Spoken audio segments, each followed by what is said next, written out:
tertulia del Faradio de martes 28 de abril, en la que contamos con Isabel Rodríguez, del Sindicato Trabajadores Unidos. Isabel, ¿qué tal? Muy buenos días. Buenos días, ¿qué tal? ¿Qué tal a todos?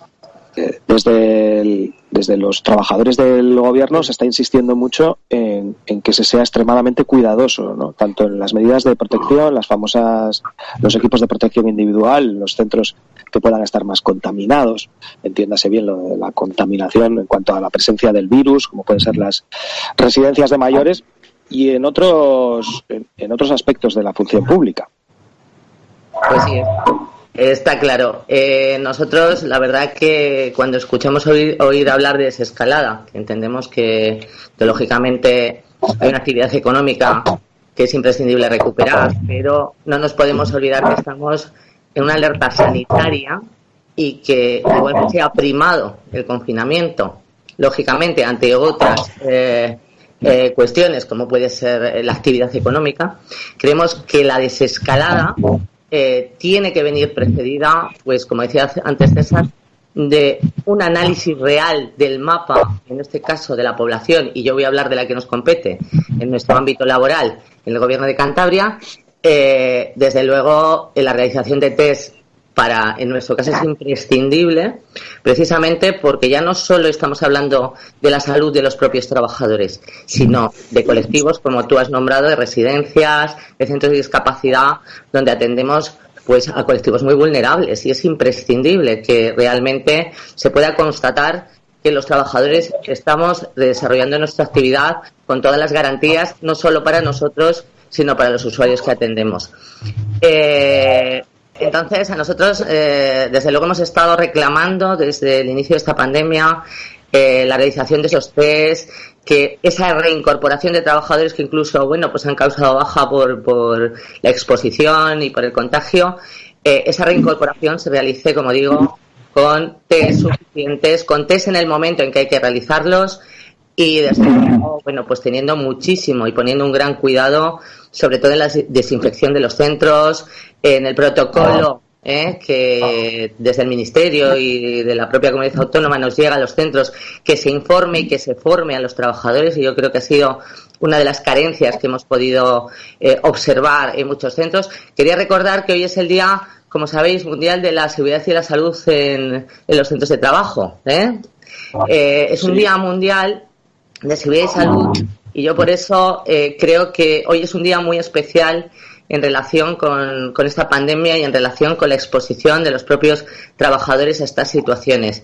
Creo que es muy importante sensibilizar sobre esta cuestión, más allá de la pandemia, cómo y de qué manera se están siguiendo esas medidas de prevención, tanto en los centros de trabajo como donde se atienden usuarios, como en otros ámbitos como el teletrabajo y en otros aspectos de la actividad profesional.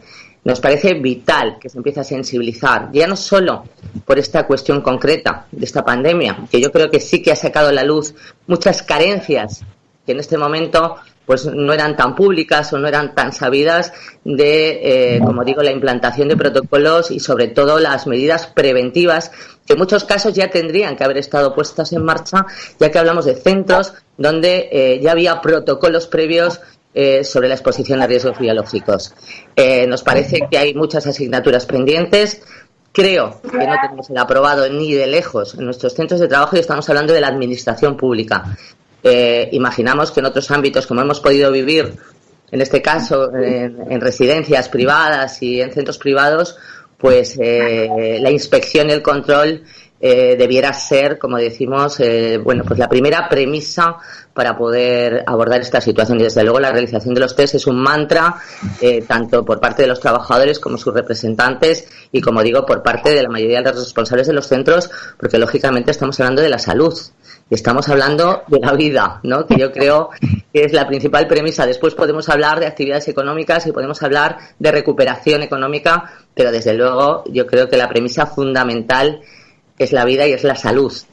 Y es la responsabilidad de todos nuestros gobernantes que esto se garantice como digo, con todas las medidas a nuestro alcance, y que hoy por hoy pues hemos tenido que comprobar, desgraciadamente, que no es así, que no ha habido un seguimiento entendemos que minucioso sobre cómo se estaban implantando protocolos, sobre cómo se estaban realizando pues todas las acciones, ¿no?, tendentes a preservar la salud tanto de trabajadores como usuarios.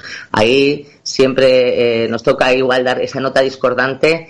Y hoy por hoy, pues bueno, en ello estamos trabajando y esperamos que efectivamente se tome nota de lo que está sucediendo en muchos centros y, como digo, de la falta de información en primer lugar, porque es muy complicado enfrentarse a una pandemia de estas características cuando no hay una información concreta, cuando esta información llega sesgada, cuando hay que recabar parte de esa información por los propios trabajadores, por su, digamos, intervención directa en este canal de información. Y sí que hemos vivido realmente, como digo, falta de información. Mira, voy a poner un ejemplo.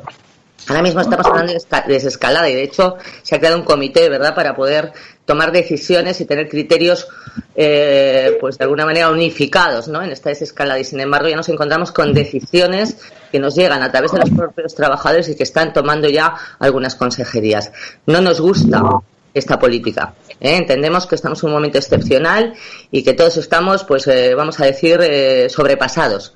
Pero desde luego hay cuestiones que se tendrían que seguir manteniendo, como es la información previa a los representantes de los trabajadores, al menos de las acciones que se puedan ir realizando, y que esto no sea, pues bueno, unos reinos de taifas, ¿no?, a la hora de decidir quién vuelve, cómo vuelve y en qué condiciones se vuelve al trabajo. Nosotros, bueno, pues habrá un momento para cada cosa. Este es el momento de la colaboración y de intentar, pues, como digo, asesorar y ayudar en todo lo que se pueda en esta situación, pero creemos que también hay un momento de solicitar cuentas, porque hay muchas cosas que no se han hecho de la mejor manera que se podrían haber hecho. Sobre la situación de las residencias, el gobierno dice que ha llegado al 60% de los usuarios en materia de test, que quiere llegar al 100% de una población de unas 5.000 personas. Te quiero preguntar también por las investigaciones que está habiendo en varias comunidades autónomas. Cantabria es una de ellas, y que está Fiscalía detrás de algunas irregularidades o sospechas de irregularidades. Sí, desde luego desde nuestra organización sí que, bueno, pues cuando se intenta por todos los medios colaborar en primer lugar y dar propuestas alternativas a situaciones de carencias de medios, ha habido otra carencia grande que ha sido la organizativa. Es cierto que no estamos hablando solo del ámbito del gobierno de Cantabria, sino a nivel mundial y a nivel territorial, ¿no? Ha habido pues mucha problemática a la hora de tener todos esos EPIs, esas medidas, esas mascarillas, ¿no?, que tanto hemos escuchado y que tanta gente está haciendo para suplir esas necesidades. Pero también hay otra pata en esta situación, que es la organizativa. Y nosotros ahí hemos sido especialmente beligerantes, hay que entender e intentar hacer entender que sin un seguimiento exhaustivo de cómo se aplican protocolos, sin una organización en los centros, sin formar a los trabajadores sobre puesta, retirada de EPIs, equipos estancos de trabajo que impliquen la no rotación entre positivos y no positivos, como digo, medidas y previsiones y planificaciones que en muchos casos ya tendrían que estar implantadas por otro tipo de protocolos, eliminación de residuos biológicos, bueno, cuestiones fundamentales que no en esta pandemia, sino en cualquier otra situación de contagio, pues la verdad que son bastante, o generan bastante riesgo tanto en la población trabajadora como en la población que atendemos.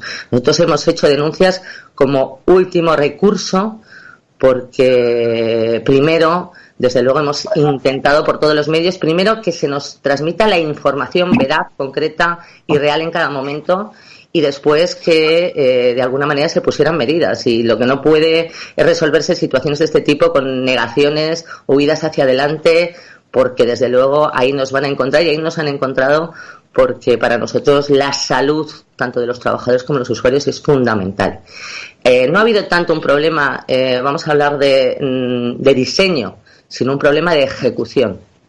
Hay responsables que quizás pues tendrían que haber sido apoyados o haber sido asesorados directamente por técnicos en la materia e incluso haberse personado en los centros y haber hecho ese seguimiento, como digo, ese trabajo de campo del día a día que en muchos casos no se ha realizado. Y eso nos ha llevado, desgraciadamente, pues a presentar denuncias, a recabar en este momento, a solicitar esa protección, ¿no?, de estos derechos y de estas obligaciones, ¿no?, imponer estas obligaciones. Veremos dónde termina todo, pero desde luego hay cuestiones que entendemos que son fundamentales y que hay que defender de todas las maneras posibles. Sí que es cierto que en cuanto a esta cuestión, a partir de denuncias y a partir de reclamaciones tanto públicas como judiciales, hemos notado pues sí, un ponerse las pilas, ¿no?, como se suele decir, en algunos aspectos, como puede ser el directamente facilitar antes esos EPIs, el que se esté hablando ya de test masivos en muchos casos en nuestros centros.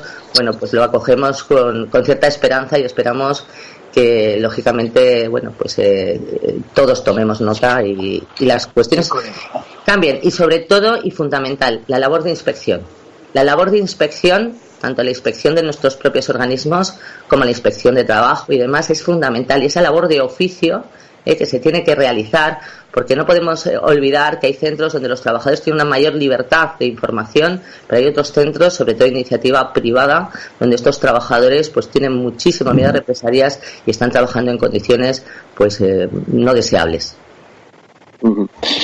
Mi gran duda al respecto de esto, Isabel, lo sabes bien porque hemos hablado mucho durante esta crisis, es si se puede medir la respuesta con criterios previos a esta pandemia. Quiero decir, todos hemos estado desbordados. ¿Hubiera servido otro protocolo? ¿Un protocolo previo hubiera sido de utilidad para esta crisis concreta? Bueno, pues hay constantes, como decimos, como una organización previa en los centros de trabajo, y sobre todo en los centros de trabajo donde atendemos personas, ya de antemano, como digo, la mayoría había implantado un protocolo ante la exposición a riesgos biológicos. Sí que hay cuestiones que nos pueden servir y nos han servido, porque de hecho, si os dais cuenta, hay bastantes diferencias, ¿no? Con los mismos recursos, con los mismos medios, con el mismo seguimiento, tenemos afortunadamente una gran mayoría de centros donde la incidencia pues ha sido muy baja, en muchos casos incluso sin ningún positivo, ¿no?, como nos pasa en centros públicos como en Casa Santander. ¿Cuál es la diferencia, no? ¿Cuál es el análisis? El análisis es en qué momento se han tomado las medidas, cómo estábamos de preparados y formados ante esta exposición, cómo se ha hecho el seguimiento por parte de todos los trabajadores, de los profesionales, de los responsables del día a día. Yo creo que eso ha sido fundamental. Y bueno, habrá el momento del análisis global, ¿no?, después, y nos daremos cuenta, como sí es cierto, que donde esos protocolos, donde los deberes anteriormente en otras cuestiones estaban hechos, pues han dado unos resultados pues magníficos, ¿no? Porque también hay que hablar de lo bueno, y hay muchos centros en nuestro ámbito que han hecho muy bien las cosas desde el minuto cero. Está claro que no estamos hablando de algo habitual, esto nos ha sobrepasado, como digo, a todos, pero hay diferencias en la actuación y los resultados. Yo creo que los datos son muy tozudos y los datos en este caso nos enseñan las diferentes realidades, y si analizas un poquito más te vas dando cuenta cómo se ha gestionado desde el minuto cero en cada uno de los ámbitos. Es un punto importante, que la situación de las residencias no es generalizada y no sería justo con 3/4 partes exactamente, de los centros de ciertos donde focos, está siendo estamos hablando de una prácticamente generalidad, eso quiero dejarlo claro desde el principio, porque los datos están ahí y todos podemos acceder a ellos. Hay informes de los propios organismos, en este caso el Instituto Cántabro de Servicios Sociales, ya publicados, donde podemos ver el muestreo que hay, los datos concretos, y vemos las diferencias que hay entre unos centros y otros, y ahí estaría la pregunta. ¿Por qué esas diferencias? Si estamos hablando de cuestiones de exposición parecidas. A Isabel, de todo esto que estamos hablando, también, en cierto modo, lo que vemos es que esta crisis acelera procesos que estaban en el debate y que ahora hay que llevar a la práctica.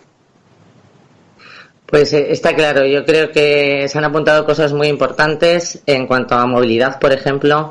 Yo creo que también pasa, y además quizás no tenemos la suerte, como decíais hace un momento, de que en este caso no estamos hablando de la movilidad de miles de personas en unos horarios punta y demás, sino que estamos hablando, bueno, pues de otra forma, ¿no? Y aquí sí que podríamos utilizar otras formas de transporte sostenible y sobre todo yo creo que hay que incentivar y hay que fomentar lo que siempre se ha dicho, ¿no? El uso del transporte público. Para ello tiene que mejorar, y ya no estoy hablando solo en la propia ciudad, ¿no? Como podría ser la capital, en este caso Santander, donde tienes una mayor frecuencia, sino todo el mundo que tiene que acceder desde zonas rurales y demás, que tiene que utilizar trenes, autobuses, pues bueno, que de alguna manera se prime la coordinación entre esos horarios laborales, esos horarios de comercio, con los horarios en que, bueno, pues tenemos estos medios de comunicación, ¿no? Que en muchos casos se hace inaccesible, y de ahí muchas veces la obligación a utilizar el vehículo propio y demás, que,